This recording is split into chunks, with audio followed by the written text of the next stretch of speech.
Good afternoon students. আমি আজকে তোমাদেরকে এক্সপ্লেন করব যে স্পেকট্রোস্কোপির সাহায্যে আমরা থ্রি ডাইমেনশনাল স্ট্রাকচার বায়োলজিক্যাল ম্যাক্রোমলিকিউলসের কীভাবে ডিটারমাইন করতে পারি। Rather, this video is related to the use of those spectroscopic techniques which helps us to determine the three-dimensional structure of biological macromolecules. তিন ধরনের টেকনিক আছে, একটা হচ্ছে এক্স-রে ক্রিস্টালোগ্রাফি, একটা হচ্ছে এনএমআর স্পেকট্রোস্কোপি। এই দুটো তোমাদের সিলেবাসে আছে, and these techniques are widely used for determination of three-dimensional structure of proteins, DNA protein complexes, protein complexes, protein drug conjugates, DNA drug conjugates, etc. ঠিক আছে। আরেকটা জিনিস তোমাদের আমি এখানে বলে দিই, সেটা হচ্ছে যে এটার মানে কিন্তু এরকম ভাবার কোনো কারণ নেই যে এক্স-রে ক্রিস্টালোগ্রাফি বা এনএমআর স্পেকট্রোস্কোপির সাহায্যে শুধু biological macromolecules like protein, DNA etcetera এগুলোরই স্ট্রাকচার ডেসিফার করা যায়। স্মল মলিকিউলস, সল্টস, ডিফারেন্ট যে সল্টস আছে, ধরো NaCl, KCl etcetera etcetera, small inorganic molecules অনেক কিছু আছে। ওকে, অর্গ্যানিক মলিকিউলস সেগুলো মানে তোমার বেনজিন বলো, ফিনল বলো, অ্যানিলিন বলো এক্সেট্রা। হ্যাঁ, সল্টস বললাম NaCl, তারপর ধরো potassium phosphate, this kind of inorganic molecules etcetera. এই প্রত্যেকটা জিনিসের স্ট্রাকচার ডিটারমিনেশনে কিন্তু X-ray crystallography that plays a very very major role as well as NMR spectroscopy. But today we will mainly concentrate our discussion on biological macromolecules. Biological macromolecules এর structure determination এ এগুলোর role key.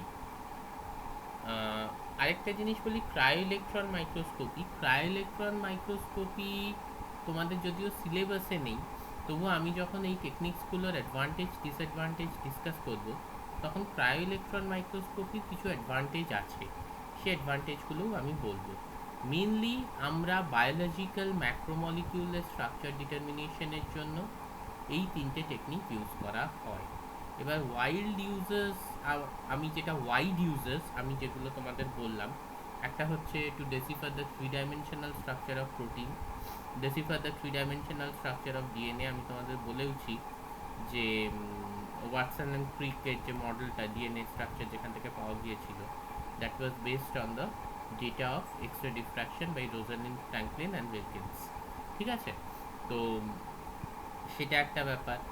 R DNA protein, then the interaction between a DNA and a protein molecule, যে একটা protein একটা ডিএনএর মধ্যে কোথায় bind করছে, like transcription factors on real time, in which region they are binding, what is the structure of that. Okay, then you have this that proteins binding to major or minor groups, but different drug candidates they bind to the major and minor groups of the DNA.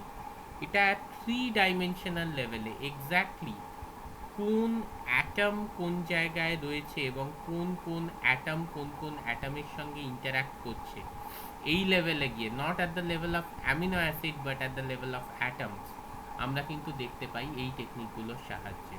They have such good resolutions. Okay, atomic distance যদি 1.4 angstrom around আমি ধরে নিই, ঠিক আছে, so they give resolutions of 1 Armstrong, 1.2 Armstrong, etc.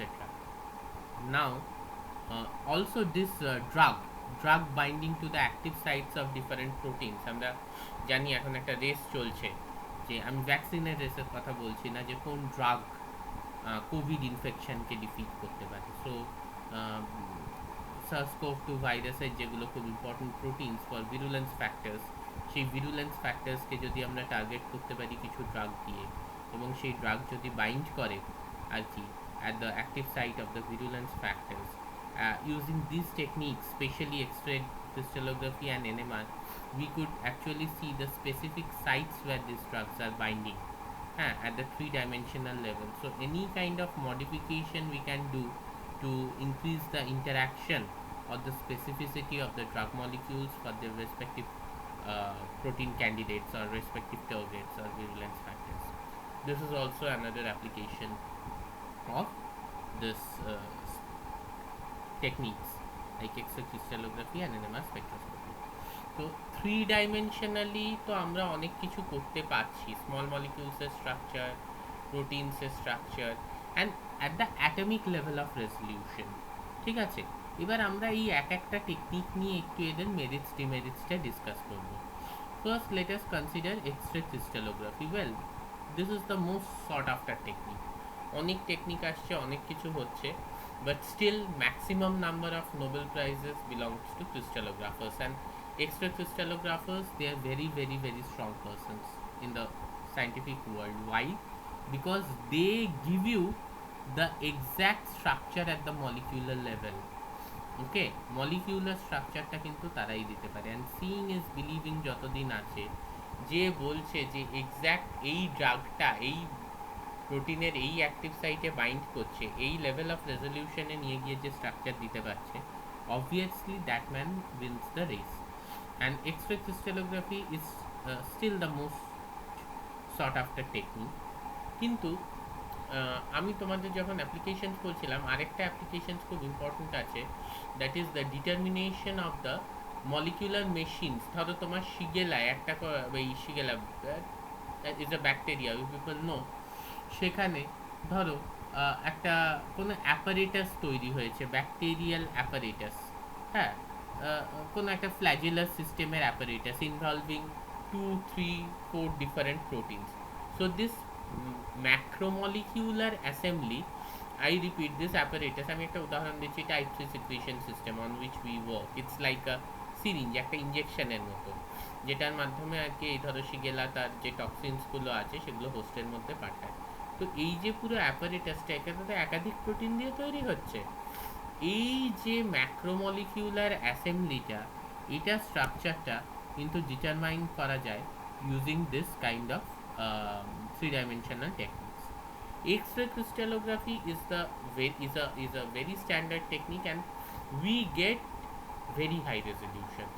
ঠিক আছে, দুভাবে করা যেতে পারে একটা এক্স-রে সোর্সটা।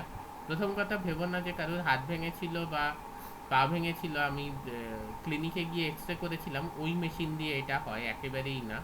ইট নিডস আ ভেরি রিফাইন্ড, মানে very sophisticated device, source of X-ray. That can be a home source, হ্যাঁ, মানে আমি একটা ল্যাবরেটরির মধ্যে এই ধরনের এক্স-রে জেনারেটিং একটা মেশিন বসাচ্ছি, বা ইট ক্যান বি আ সিঙ্ক্রোট্রন, যেগুলো আর কি বড় বড় যে মানে হাই এনার্জি ইয়েতে ইউজ করা হয়। ইন্দোরে আছে একটা আমাদের, ঠিক আছে, আমাদের কেষ্টপুরে একটা ইয়েতে আছে। তো যাই হোক, এই সিঙ্ক্রোট্রন এরা কিন্তু খুব হাই এনার্জি এক্সরেস জেনারেট করে with very very very high frequency and low wave. আমাদের সবসময় একটা জিনিস মনে রাখতে হবে, ওয়াই দিস টেকনিকস আর, এই টেকনিক্সে আমরা যে পার্টিকেলটা ইউজ করব, সেই পার্টিকেলটা যত ওয়েভলেংথ কম হবে, তত কিন্তু হাই রেজলিউশনে আমরা স্ট্রাকচারটা ডিটারমাইন করতে পারবো। সেটা তো আমি যখন প্রিন্সিপাল পড়াবো। তো এক্স-রে ক্রিস্টালোগ্রাফি কিন্তু 2 অ্যামস্ট্রং 2.2 অ্যামস্ট্রং এই রেজলিউশনে তো আমি সলভ করেছি, এমন স্ট্রাকচার আছে। তো এগুলো খুব মানে হাই রেজলিউশন স্ট্রাকচার তোমায় প্রোভাইড করবে, but the only problem is you have to form the crystal. হ্যাঁ, ক্রিস্টাল মানে কি? ক্রিস্টাল মানে হচ্ছে যে চিনির দানা দেখেছো, ওই রকম দানা। তোমাকে সামহাউ এমনভাবে ম্যানিপুলেট করতে হবে তোমার ম্যাক্রোমলিকিউলার যে ম্যাক্রোমলিকিউল আছে বা ম্যাক্রোমলিকিউলার কমপ্লেক্স আছে, বা ধরো প্রোটিন ড্রাগ আছে, ডিএনএ ড্রাগ আছে, so that it forms a crystal. এটা কিভাবে করা যায় না, ওটাকে ডিফারেন্টভাবে কেমিক্যালি অ্যান্ড ফিজিক্যালি ট্রিট করে। ধরো ওই সলিউশনটাকে আমি অ্যামোনিয়াম সালফেট দিয়ে ট্রিট করলাম, বা গ্লিসারল দিয়ে ট্রিট করলাম, বা পলিইথিলিন গ্লাইকল দিয়ে ট্রিট করলাম। এই মতো অবস্থায় ওগুলো আর কি ক্রিস্টাল পড়ে যায়। এই ক্রিস্টাল পড়লে তবেই কিন্তু আমি স্ট্রাকচারটা ডিটারমাইন করতে পারবো of the macromolecule or the macromolecular complex. But the problem is that this kind of forming a crystal is more than a art than a science. ঠিক আছে, এটার কোনো সায়েন্টিফিক প্রিন্সিপাল নেই যে এই দিয়ে যদি আমি ট্রিট করি আমার মলিকিউলটাকে, তবে সেটা ক্রিস্টাল ফর্ম করবে, এরকম কিন্তু কোনো স্ট্যান্ডার্ড প্রিন্সিপাল নেই। তোমাকে নিজেকে অ্যাওয়্যার হতে হবে যে আমি কি কি করে ক্রিস্টালটা ফেলতে পারি। Okay, and this is an art. অ্যান্ড এটা একটা চান্স ফ্যাক্টরও বিশাল কাজ করে যে তোমার আদৌ ক্রিস্টালটা পড়বে কি পড়বে না, মানে সম্ভাবনা পুরোপুরি আছে যে তোমার ক্রিস্টালটা কিন্তু নাও পড়তে পারে। Okay, and when you manipulate a molecule so much, specially a macromolecule আর ম্যাক্রোমলিকুলার কমপ্লেক্স, যে বলছিলাম কোনো একটা ফ্ল্যাজেলার অ্যাপারেটাস সেখানে 4-5টা প্রোটিন ইনভলভড আছে, ইউজিং সাম ফিজিক্যাল আর কেমিক্যাল মিনস, তখন কি হচ্ছে, নেটিভ যে স্ট্রাকচারটা ছিল of the macromolecule that often gets distorted, ফলে এক্স্যাক্টলি যে নেটিভ ফর্মে ওটা বায়োলজিক্যাল ওয়ার্ল্ডে ছিল সেই নেটিভ স্ট্রাকচারটা কিন্তু তুমি নাও পেতে পারো। So the one of the drawback is getting a crystal that is kind of an art instead of a science, এবং এটার কোনো স্ট্যান্ডার্ড প্রিন্সিপাল নেই। আরেকটা হচ্ছে যে আমি নেটিভ স্ট্রাকচারটা কিন্তু পাচ্ছি না, but having said that you can get the crystal structures or the three-dimensional structures of big macromolecular complexes, DNA, proteins, drugs, etc., etc., interacting at the molecular level resolution or atomic level resolution কিন্তু খুব ভালো হয় এগুলো। ওকে, আর এই technique দিয়ে কিন্তু micro মানে যে সল্টস, ইনঅর্গ্যানিক সল্টস বা তোমার কোনো অর্গ্যানিক মলিকিউলসের স্ট্রাকচার কিন্তু খুব ইজিলি ডিটারমাইন করা যায়। Still three-dimensional structure analysis this is the most sought after technique. Okay, let's go to the next technique, that is enema spectroscopy. আমি একটা জিনিস অনেক সময় দিই, সেটা হচ্ছে this comparison between X-ray crystallography and NMR spectroscopy, merits and demerits of structure determination. হ্যাঁ, X-ray ক্রিস্টালোগ্রাফির কিন্তু কোনো বাউন্ডারি নেই, মানে you can theoretically get the structure of very very large macromolecular complexes, and practically too you can get and at very very high resolution. NMR স্পেকট্রোস্কোপির যেটা সমস্যা সেটা হচ্ছে যে এনএমআর স্পেকট্রোস্কোপিতে যেমনি স্যাম্পল প্রিপারেশনটা খুব সোজা, যে তোমাকে কোনো রকমের ক্রিস্টাল বা কিছু তৈরি করতে হচ্ছে না, তুমি কিন্তু এনএমআর স্পেকট্রোস্কোপিতে একেবারে নেটিভ ফর্মে তুমি কিন্তু তোমার ম্যাক্রোমলিকিউলের স্ট্রাকচারটা ডিটারমাইন করতে পারছো। ঠিক আছে, তোমাকে কোনো ধরনের ক্রিস্টাল তৈরি করতে হচ্ছে না। তো কিভাবে তুমি ডিটারমাইন করতে পারছো? তুমি সিম্পল যে তোমার ম্যাক্রোমলিকিউল আছে বা ম্যাক্রোমলিকিউলার কমপ্লেক্স আছে সেটাকে সলিউশন স্টেটে নিয়ে নেবে। হ্যাঁ, এবং এই সলিউশন স্টেটেই কিন্তু সেটা স্ট্রাকচার ডিটারমাইন হচ্ছে, মানে একটা কোনো বাফারে নিয়ে নিবে। সেই বাফারটা could resemble the buffer that is present at the physiological আর দ্য বায়োলজিক্যাল কন্ডিশন। ওকে, ধরো তুমি মানুষের কোনো প্রোটিনের স্ট্রাকচার এনএমআর দিয়ে ডিটারমাইন করতে চাইছো, তো মানুষের সেই প্রোটিনটা হয়তো ব্লাড বা ওই ধরনের কোনো বাফারে রয়েছে which has got a pH of 7.2 and certain electrolyte concentration. তো সেই সেম কন্ডিশনে তুমি তোমার প্রোটিনটাকে নিয়ে কিন্তু তুমি এনএমআর করতে পারো। So then we can get the three-dimensional structure of the near native protein or the native three-dimensional structure. Also, X-ray crystallography জন্য কিন্তু you need very very high concentration. Crystal কিভাবে পড়ে আমি তোমাদের পড়াবো, তখন তোমরা বুঝবে।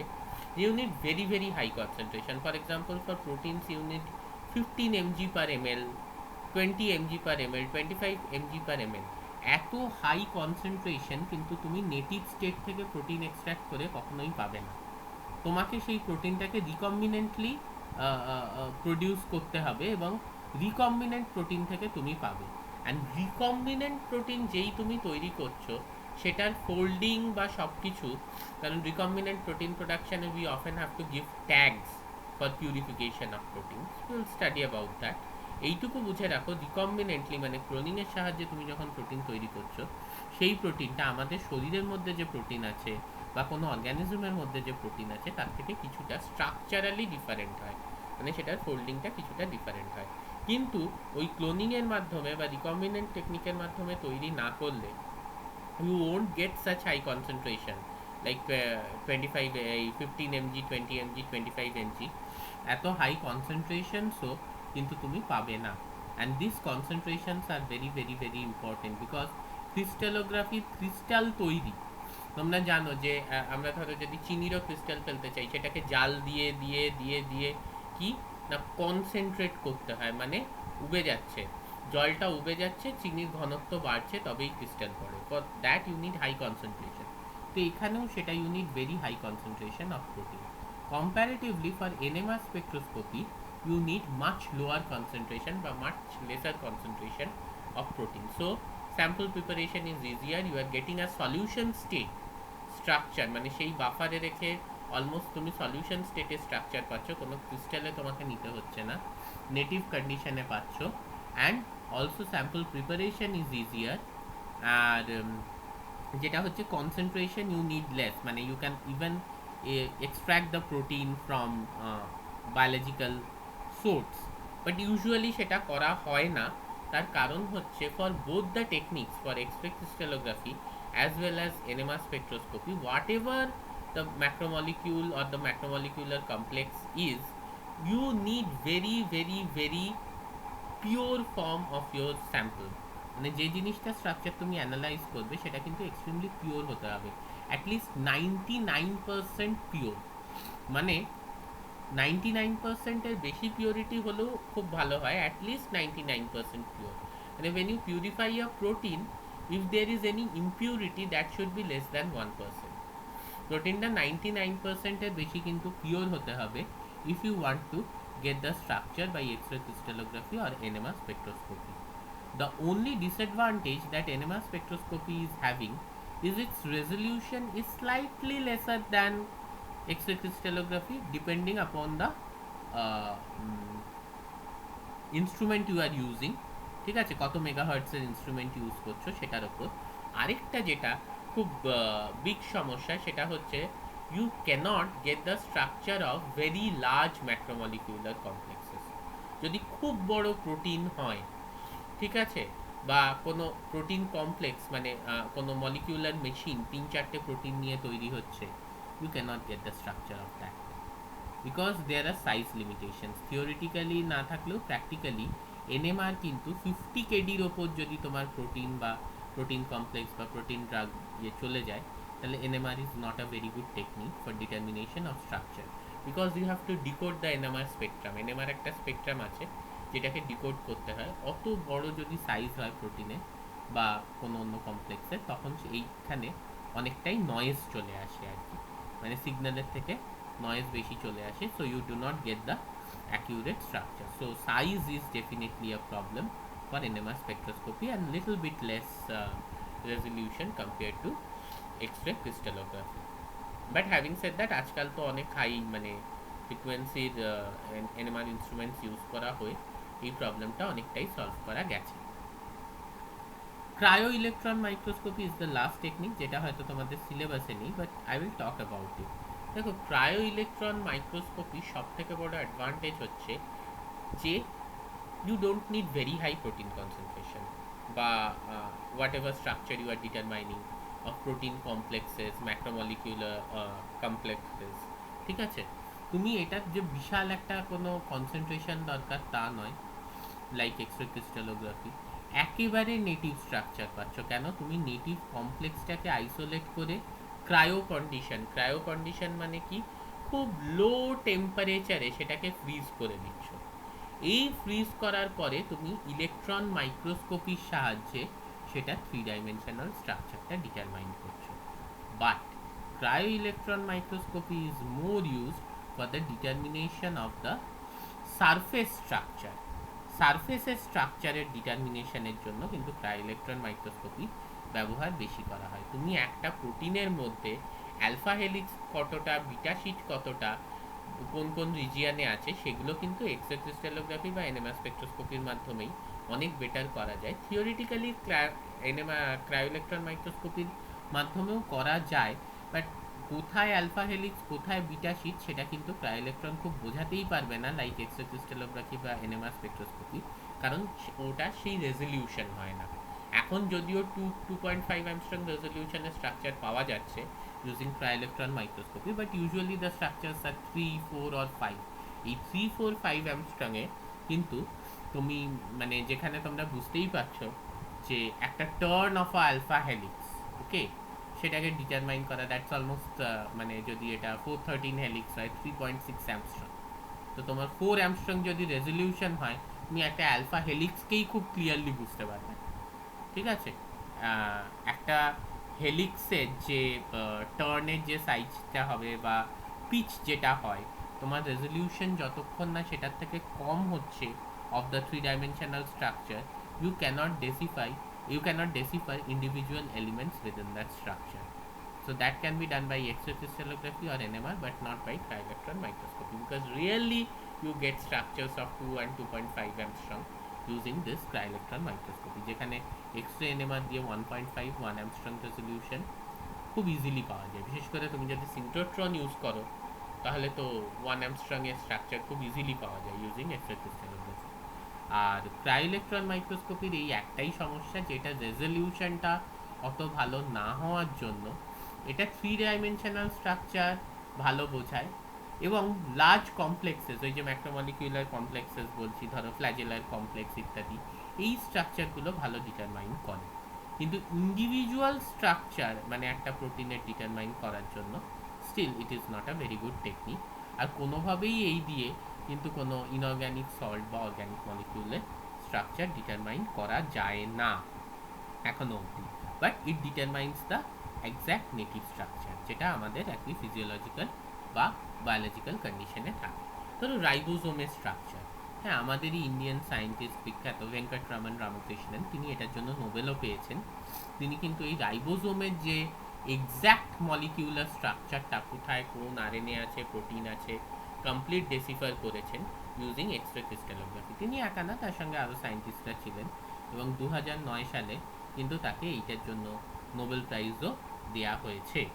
ঠিক আছে, so this is an account I have given where you can compare different techniques, ঠিক আছে, টু ডিটারমাইন দ্য স্ট্রাকচার। সবসময় মনে রাখবে যে আমাকে কয়েকটা জিনিস একটু মাথায় রাখতে হবে, সেটা হচ্ছে বায়োলজিক্যাল ম্যাক্রোমলিকিউলসের। ধরো আমরা জানি যে একটা বিডিএনএ, ঠিক আছে, ওকে, so the distance between two base pair is 3.4 angstrom, একটা টার্ন হচ্ছে গিয়ে 34 angstrom, অলমোস্ট আমার যে ডায়ামিটারটা সেটা হচ্ছে 20 angstrom। This are variable figures, মানে এগুলো তো আমি জাস্ট বলছি, ঠিক আছে। আমার যদি মানে একটা নর্মাল আলফা হেলিক্স 413 হেলিক্স যেটা আমি বলছি, ঠিক আছে, তো মানে 5.4 angstrom এ অলমোস্ট 1.6 টার্নস থাকে, তাহলে একটা টার্ন কত, মানে 1.6 রেসিডিউস থাকে, আই এম সরি, একটা টার্ন ওই 5.4 angstrom এ 1.6 রেসিডিউস থাকে, তাহলে দুটো রেসিডিউয়ের মধ্যে যে ডিস্টেন্সটা কত, অ্যারাউন্ড 3.5 angstrom ইত্যাদি। এগুলো আমি মনে রাখার কথা বলছি না, আমি জাস্ট একটা আইডিয়া রাখার কথা বলছি যে একটা টার্ন হচ্ছে গিয়ে 5.4 angstrom এর, তো দুটো রেসিডিউর মধ্যে যে ডিস্টেন্সটা হচ্ছে সেটা কত, হ্যাঁ, 310 হেলিক্সের ক্ষেত্রে কি হচ্ছে, হ্যাঁ, বা তোমার যেটা 516 হেলিক্সের ক্ষেত্রে কি হচ্ছে, ওকে। তো এই যে ব্যাপারটা, এইগুলো তোমার একটু যদি আইডিয়া থাকে যে দুটো রেসিডিউয়ের মধ্যে অ্যারাউন্ড ওই 2.5 টু 3.5 টু 4 angstrom, মানে দুটো অ্যামিনো অ্যাসিডের মধ্যে 2.5 থেকে 4 angstrom এই জায়গায় একটা ডিস্টেন্স থাকে, কিংবা ডিএনএর ক্ষেত্রে 3.4 angstrom এই মোটামুটি এই রকম একটা দূরত্ব থাকে দুটো বেসের মধ্যে, তাহলে আমি যদি 2.5 angstrom এর নিচের রেজলিউশন নিই, তবেই কিন্তু আমি ডিস্টিংক্টলি বুঝতে পারবো দুটো অ্যামিনো অ্যাসিড রেসিডিউকে বা দুটো ডিএনএ বেসকে, ইত্যাদি ইত্যাদি। Then only I can see the structure of an alpha helix বা this turns of a DNA etcetera etcetera, okay. So similarly আমরা যদি বিটা শিট দেখি যে 3.5 angstrom, মানে একটা এরকম টোটাল জিনিসটা আমি দেখলাম অ্যারাউন্ড 7 angstrom। এগুলো খুবই আরবিট্রারি ফিগার, মানে এগুলো তোমাদের পড়াতে হয়, আমার নিজেরও হাসি পায়। This completely depends upon the salt concentration, pH etcetera, আশেপাশে কী ধরনের মলিকিউলস আছে, bonding, but just to have an idea that biological structure যখন আমি ডেসিফার করব, দুটো অ্যামিনো অ্যাসিডের মধ্যে মোটামুটি অ্যাটলিস্ট গ্যাপ থাকে গিয়ে হচ্ছে আমরা দেখতে পাই 310 হেলিক্স বা অ্যালফা হেলিক্স বা পাই হেলিক্সের ক্ষেত্রে ওই 2.5 angstrom থেকে 4 angstrom এর মাঝামাঝি, বা বিটা সেটের ক্ষেত্রেও 2.5 angstrom থেকে 4 angstrom এর মাঝামাঝি। So any structure with resolution more than 4 angstrom is completely baseless, and if you want to have a very good idea regarding the structure, it should be less than 2.5 angstrom. Similarly, for DNA, distance between two bases is 3.4 angstrom. So only the structure makes sense if its resolution is less than 3 or 2.5 angstrom. তবেই কিন্তু আমি জিনিসটা বুঝতে পারবো। তো the techniques like cryo-electron and all, যেটা কিন্তু ওর থেকে হায়ার রেজলিউশনের স্ট্রাকচার দিচ্ছে, doesn't carry in much weightage in deciphering the molecular structure, but they can give a overall three-dimensional surface structure. But three-dimensional structure at molecular বা atomic level যদি তোমাকে দেখতে হয়, it should have a resolution below 2.5 angstrom, and X-ray crystallography and NMS spectroscopy are the methods of choice. এগুলো কিভাবে কাজ করে we will teach you.